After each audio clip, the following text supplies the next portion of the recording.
Hey, Michael Weiss here from Upper End Properties, and we're going to answer the question this morning. If I have a home that I'm interested in on my own, should I allow the listing agent to represent me as the buyer? And the answer to that question is sometimes. There's not a definite answer. First of all, the buyer's agents do get paid by the seller. So if you are planning on being represented by somebody, in my opinion, you're best to find a buyer's agent.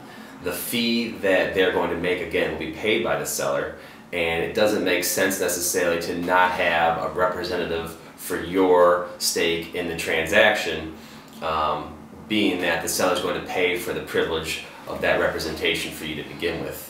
The second issue with dual agency, as they call it, is that it can be potentially treacherous terrain if the agent who is representing the seller is not necessarily qualified or understand how to walk the fine line of dual agency. There's disclosure issues, and basically you are not allowed as a dual agent to give up the position of either of the parties. So that can end up being a slippery slope if the agent you're working with is not experienced or seasoned enough to be able to know the line and how to walk it.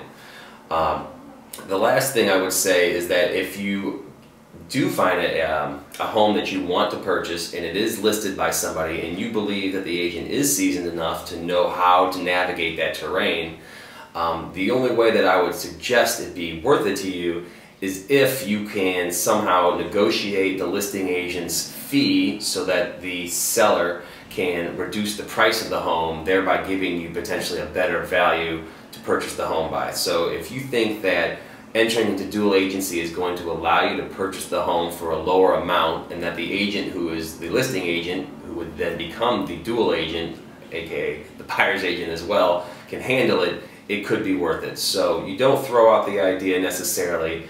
However, again, the buyer's agency is paid for by the seller, and those people will represent your interest and only your interest in the sale.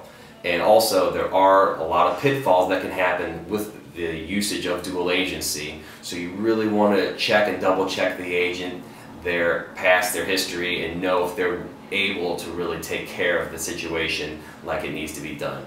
So we appreciate you guys keeping us with these questions to answer, and again, call us anytime if you have any other questions you'd like answered. Thanks again.